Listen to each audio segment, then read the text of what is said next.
ಜೀವಂತ ಬಸವ ಕಲ್ಲಾಗಿದ್ದ ಕತೆ ಗೊತ್ತಾ ನಿಮಗೆ? ಹಾಗೆ ನಮ್ಮ ಬೆಂಗಳೂರಿನ ಬಸವನಗುಡಿಯಲ್ಲಿ ನಡೆಯೋ ಈ ಕಡಲೆಕಾಯಿ ಪರಿಷೆ ಹಿಸ್ಟ್ರಿ ಗೊತ್ತಾ? ನಮಸ್ಕಾರ ಎಲ್ರಿಗೂ, ನಾನು ನಿಮ್ಮ ಹರ್ಷ ಫ್ರಮ್ ಮ್ಯಾಡ್ ಲಾಕ್ಸ್ ಕನ್ನಡ. ನಾನಿವತ್ತು ನಿಮ್ಮನ್ನ ಕರ್ಕೊಂಡು ಹೋಗ್ತಾ ಇರೋದು ನಮ್ಮ ಬೆಂಗಳೂರಿನ ಬಸವನಗುಡಿಯಲ್ಲಿರೋ ದೊಡ್ಡ ಬಸವಣ್ಣ ದೇವಸ್ಥಾನ ಬುಲ್ ಟೆಂಪಲ್ಗೆ ನಾನಿವತ್ತು ಹೋಗ್ತಾ ಇದ್ದೀನಿ. ಟೆಂಪಲ್ ನೋಡೋದ್ರ ಜೊತೆಗೆ ಇಲ್ಲಿನ ಹಿಸ್ಟ್ರಿ ಬಗ್ಗೆನೂ ತಿಳ್ಕೊಳ್ಳೋಣ ಬನ್ನಿ.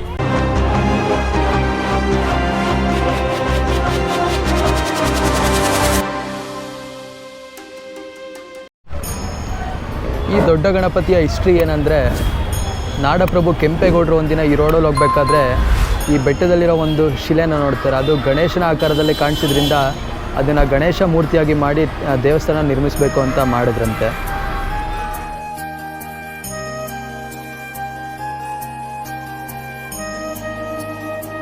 ದೊಡ್ಡ ಬಸವಣ್ಣ ದೇವಸ್ಥಾನಕ್ಕೆ ಹೋಗೋ ಮುಂಚೆ ನಮಗೆ ಸಿಗೋದೇ ಈ ದೊಡ್ಡ ಗಣಪತಿ ದೇವಸ್ಥಾನ.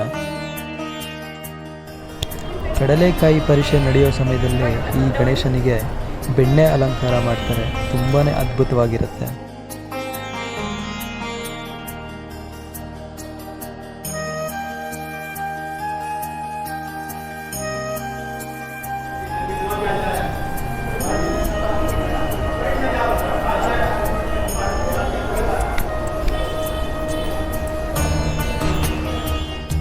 ದೊಡ್ಡ ಗಣೇಶನ ದರ್ಶನ ಮಾಡಿಕೊಂಡು ಇಲ್ಲಿ ಕಾಣ್ತಿರುವಂಥ ಮೆಟ್ಲನ್ನು ಹತ್ಕೊಂಡು ಹಾಗೆ ಹೋದರೆ ನಮಗೆ ಸಿಗೋದೇ ದೊಡ್ಡ ಬಸವಣ್ಣ ದೇವಸ್ಥಾನ.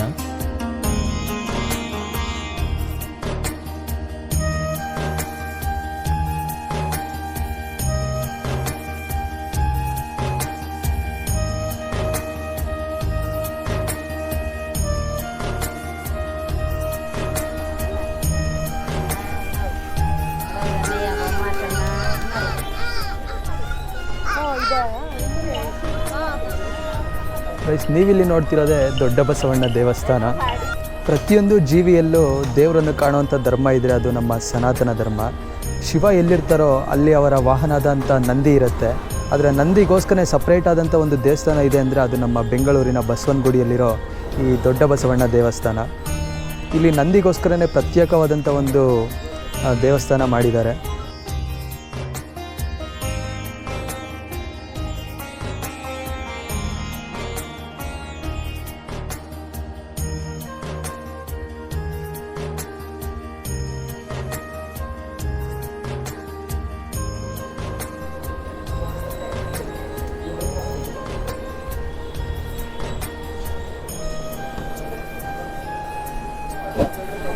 ಗೈಸ್, ನೀವಿಲ್ಲಿ ನೋಡ್ತಾ ಇರೋದೇ ಶಿವನ ವಾಹನ ಆದಂಥ ನಂದಿಯ ವಿಗ್ರಹ.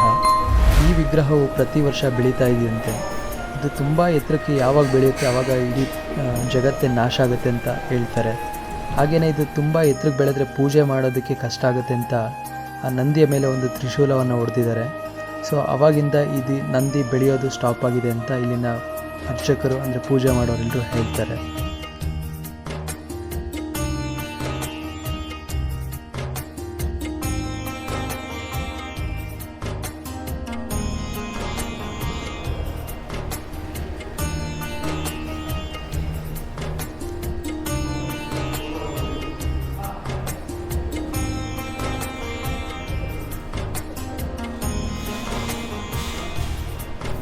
ಆ ನಂದಿಯ ತಲೆ ಮೇಲೆ ಹಾಗೆ ಅಬ್ಸರ್ವ್ ಮಾಡಿದ್ರೆ ನೀವು ನೋಡ್ಬೋದು ತ್ರಿಶೂಲನ ತಲೆ ಮೇಲೆ ಹೊಡೆದಿದ್ದಾರೆ. ಅವಾಗಿಂದ ಈ ನಂದಿ ಬೆಳೆಯೋದು ಸ್ಟಾಪ್ ಆಗಿದೆ.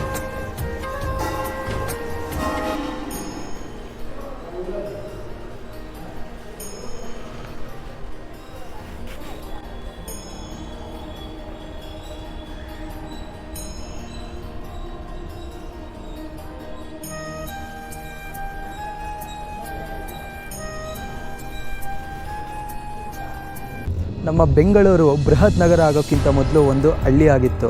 ಈ ಪ್ರದೇಶ ಎಲ್ಲ ಹಳ್ಳಿ ಆಗಿರುತ್ತೆ. ಹಾಗೆಯೇ ಈ ಬಸವನಗುಡಿ ಅನ್ನೋದು ಸುಂಕೇನಹಳ್ಳಿ ಅಂತ ಒಂದು ಹಳ್ಳಿ ಆಗಿರುತ್ತೆ. ಈ ಪ್ರದೇಶದಲ್ಲಿ ಈ ಮಣ್ಣು ಕಡಲೆಕಾಯಿ ಬೆಳೆಯೋದಕ್ಕೆ ಸೂಟಬಲ್ ಆಗಿರುತ್ತೆ. ಆದ್ದರಿಂದ ಇಲ್ಲಿನ ಜನರೆಲ್ಲ ಅಂದರೆ ರೈತರೆಲ್ಲರೂ ಕಡಲೆಕಾಯಿನ ಬೆಳ್ಕೊಂಡು ಅವರು ಜೀವನ ಮಾಡ್ತಾ ಇರ್ತಾರೆ.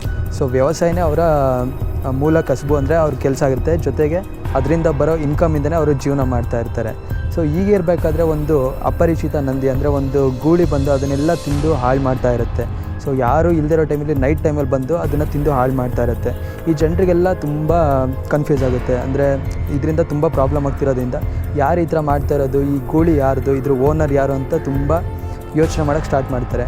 ಸೊ ಇದನ್ನು ಹೇಗಾದರೂ ಮಾಡಿ ಕಂಡುಹಿಡಿದ್ಬಿಟ್ಟು ಇದಕ್ಕೆ ಇವ್ರು ಯಾರು ಅವ್ರಿಗೆ ಶಿಕ್ಷೆ ಕೊಡಲೇಬೇಕು ಅಂತ ಒಂದಿನ ನೈಟ್ ಹೋಗಿ ಅವರು ಕಾಯ್ತಾರೆ ಎಲ್ಲೋ ಮರೆಯಲ್ಲಿ ನಿಂತ್ಕೊಂಡು. ಹಾಗೆ ಇದ್ದಕ್ಕಿದ್ದಾಗೆ ಕತ್ಲಾದಮೇಲೆ ಒಂದು ದೇವಲೋಕದಿಂದ ಶಿವನ ವಾಹನವಾದಂಥ ನಂದಿಯ ರೂಪದಲ್ಲೇ ಒಂದು ನಂದಿ ಅಂದರೆ ಈ ಗೂಳಿ ಬಂದು ಅಲ್ಲಿರೋ ಕಡಲೆಕಾಯಿನೆಲ್ಲ ತಿಂತ ಅದನ್ನು ಹಾಳು ಮಾಡೋದಕ್ಕೆ ಸ್ಟಾರ್ಟ್ ಮಾಡುತ್ತೆ. ಸೊ ಇದು ಗೊತ್ತಾದಮೇಲೆ ಅವ್ರ ಜನರೆಲ್ಲ ಏನು ತಿಳ್ಕೊಳ್ತಾರೆ, ಇದು ಶಿವನ ವಾಹನ ನಂದಿನೇ ಅಂತ ಹೇಳಿ ಶಿವನ ಹತ್ರ ಹೋಗಿ ಬೇಡ್ಕೊಳ್ತಾರೆ. ಸೊ ಇದರಿಂದ ನಮಗೆ ತುಂಬ ತೊಂದರೆ ಆಗ್ತಾಯಿದೆ, ನಾವು ಇದನ್ನೇ ನಂಬ್ಕೊಂಡಿರೋರು, ನಮಗೆ ಈ ಥರ ಎಲ್ಲ ಮಾಡಿದ್ರೆ ತುಂಬ ತೊಂದರೆ ಆಗುತ್ತೆ, ನಮಗೆ ಈ ಥರ ಎಲ್ಲ ಮಾಡಬೇಡ ಅಂತ ಶಿವನ ಹತ್ರ ಬೇಡ್ಕೊಳ್ತಾರೆ. ಅದೇ ರೀತಿ ನಾವು ಬೆಳೆದ ಬೆಳೆಯಲ್ಲಿ ಪ್ರತಿ ವರ್ಷವೂ ಫಸ್ಟ್ ಬೆಳೆನ ನಿನ್ನ ವಾಹನವಾದಂಥ ನಂದಿಗೆ ಅಭಿಷೇಕ ಮಾಡಿ ಬರೋ ಜನರಿಗೆಲ್ಲ ಪ್ರಸಾದ ರೀತಿಯಲ್ಲಿ ಕೊಡ್ತೀವಿ. ಕಾರ್ತಿಕ ಮಾಸದ ಕೊನೆ ಸೋಮವಾರ ಈ ನಿನಗೆ ಅಭಿಷೇಕ ಮಾಡ್ತೀವಿ ಅಂತ ಜನರೆಲ್ಲ ಶಿವನ ಹತ್ರ ಬೇಡ್ಕೊಂಡ್ಮೇಲೆ ಆ ಥರ ನಾಶ ಮಾಡೋದೆಲ್ಲ ಕಂಪ್ಲೀಟಾಗಿ ಸ್ಟಾಪ್ ಆಗುತ್ತೆ. ಇದ್ರ ಭಾಗವಾಗಿಯೇ ನಡೀತಾ ಇರೋದು ನಮ್ಮ ಈಗಿನ ಕಡಲೆಕಾಯಿ ಪರಿಷೆ. ಕಡಲೆಕಾಯಿ ಪರಿಷೆ ಅಂದರೆ ರೈತರು ಬೆಳೆದಂಥ ಕಡಲೆಕಾಯಿನ ಫಸ್ಟ್ ಬೆಳೆನ ಇಲ್ಲಿ ಬಂದು ಈ ದೇವ್ರಿಗೆ ಅಭಿಷೇಕ ಮಾಡಿ ಅದಾದಮೇಲೆ ಇಲ್ಲಿ ಮಾರಾಟ ಮಾಡೋದಕ್ಕೆ ಸ್ಟಾರ್ಟ್ ಮಾಡ್ತಾರೆ. ಕಡಲೆಕಾಯಿ ಪರಿಷೆಯು ಕಾರ್ತಿಕ ಮಾಸದ ಕೊನೆ ಸೋಮವಾರ ಅಂದರೆ ಸೋಮವಾರ ಮತ್ತು ಮಂಗಳವಾರ 2 ದಿನ ನಡೆಯುತ್ತೆ. ಜಾತ್ರೆ ರೀತಿ ನಡೆಯುತ್ತೆ, ತುಂಬ ದೊಡ್ಡ ರೀತಿಯಲ್ಲಿ ದೊಡ್ಡ ಮಟ್ಟದಲ್ಲಿ ತುಂಬ ಚೆನ್ನಾಗಿರುತ್ತೆ. ಇಲ್ಲಿ ತುಂಬ ಕಡೆಯಿಂದ ಲೈಕ್ ಮೈಸೂರಾಗಿರ್ಬೋದು, ಆ ಸರೌಂಡಿಂಗು, ಆಮೇಲೆ ತಮಿಳ್ನಾಡಿಂದ ಕೂಡ ಅಲ್ಲಿನ ರೈತರು ಬೆಳೆದಂಥ ಕಡಲೆಕಾಯಿನ ತೊಗೊಂಬಂದು ಇಲ್ಲಿನ ದೇವ್ರಿಗೆ ಅಭಿಷೇಕ ಮಾಡಿಸಿ ಅದಾದಮೇಲೆ ಈ ಸರೌಂಡಿಂಗಲ್ಲ ಟೆಂಪಲಿಂದ ಆಚೆ ಅದನ್ನು ಮಾರೋದಕ್ಕೆ ಸ್ಟಾರ್ಟ್ ಮಾಡ್ತಾರೆ. ಆ ಕಡಲೆಕಾಯಿ ಪರಿಷೆಯಲ್ಲಿ ಡಿಫ್ರೆಂಟ್ ಟೈಪ್ಸ್ ಆಫ್ ಕಡಲೆಕಾಯಿ ತರ್ತಾರೆ. ಲೈಕ್ ದಪ್ಪದಾಗಿರ್ಬೋದು, ಚಿಕ್ಕದು, ಆಮೇಲೆ ಬೇಯಿಸಿರೋದು, ಹುರಿದಿರೋದು, ಒಣಗಿಸಿರೋದು, ವಿಧವಾದಂಥ ಕಡಲೆಕಾಯಿನ ನಾವಿಲ್ಲಿ ಕಡಲೆಕಾಯಿ ಪರಿಷೆಯಲ್ಲಿ ನೋಡ್ಬೋದು. ಇದು ಬಂದು ಕಾರ್ತಿಕ ಮಾಸದ ಕೊನೆ ಸೋಮವಾರ ಮತ್ತು ಮಂಗಳವಾರ 2 ದಿನ ನಡೆಯುತ್ತೆ. ದೊಡ್ಡ ಜಾತ್ರೆ ಅಂತಲೇ ಹೇಳ್ಬೋದು ಈ ಬಸವನಗುಡಿಯಲ್ಲಿ. ಆ ಟೈಮಲ್ಲಿ ಈ ನಂದಿಯ ಓನರ್ ಬರ್ತಾ ಇದ್ದಾರೆ ನೋಡಿ ಅಲ್ಲಿ.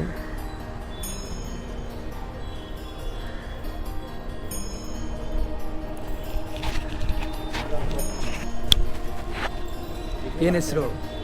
ದುಶಾಂತ್. ಯಾವ school? NET public school. Fashion show ಇಲ್ಲ, ಗಣೇಶೋತ್ಸವ ಅಂತ ಮಾಡಿದ್ರು. ಯಾವ ಸ್ಕೂಲು? NET ಪಬ್ಲಿಕ್ ಸ್ಕೂಲ್, ಇಲ್ಲೇ ಬಸವನಗುಡಿ ಹತ್ರ. ನಾನು 5th ಸ್ಟ್ಯಾಂಡರ್ಡು. ನೋಡಿ ಇಲ್ಲಿ ಬಸವನ ಓನರು.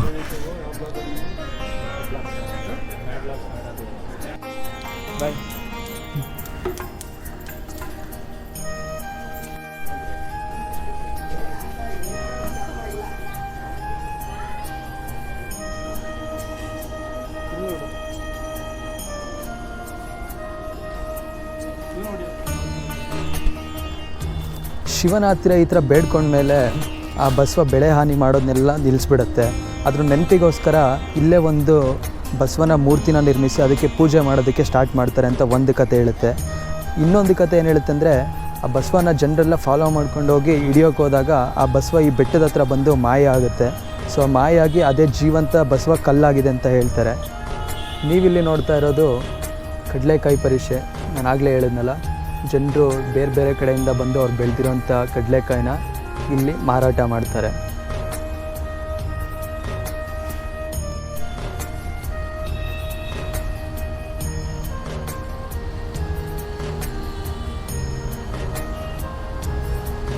ಈ ಟೆಂಪಲು ಇಂಥ ಸಿಟಿ ಮಧ್ಯೆ ರೋಡ್ ಪಕ್ಕದಲ್ಲೇ ಇದ್ರೂ ತುಂಬ ವಿಶಾಲವಾಗಿದೆ, ನೆಮ್ಮದಿಯಂತೂ ಸಿಗುತ್ತೆ. ನೀವಿನ್ನೂ ನನ್ನ ಚಾನಲ್ಗೆ ಸಬ್ಸ್ಕ್ರೈಬ್ ಮಾಡಿಲ್ಲ ಅಂತ ಹೇಳಿದ್ರೆ ಇವಾಗಲೇ ಸಬ್ಸ್ಕ್ರೈಬ್ ಮಾಡಿ, ಹಾಗೆ ಪಕ್ಕದಲ್ಲೇ ಕಾಣ್ತಿರೋ ಬೆಲ್ ಐಕಾನ್ನ ಕ್ಲಿಕ್ ಮಾಡಿ. ನಾನು ಮಾಡೋ ಪ್ರತಿ ವಿಡಿಯೋ ನೋಟಿಫಿಕೇಷನ್ ನಿಮಗೆ ಬರುತ್ತೆ. ಸೊ ಗೈಸ್, ಇದಿಷ್ಟು ನಮ್ಮ ಬೆಂಗಳೂರಿನ ದೊಡ್ಡ ಬಸವಣ್ಣ ದೇವಸ್ಥಾನದ ವ್ಲಾಗ್ ಆಗಿತ್ತು. ಮತ್ತೆ ಇನ್ನೊಂದು ಕಂಟೆಂಟ್ ಜೊತೆ ಇನ್ನೊಂದು ವಿಡಿಯೋದಲ್ಲಿ ಬರ್ತೀನಿ. Love you all, see you, take care, bye.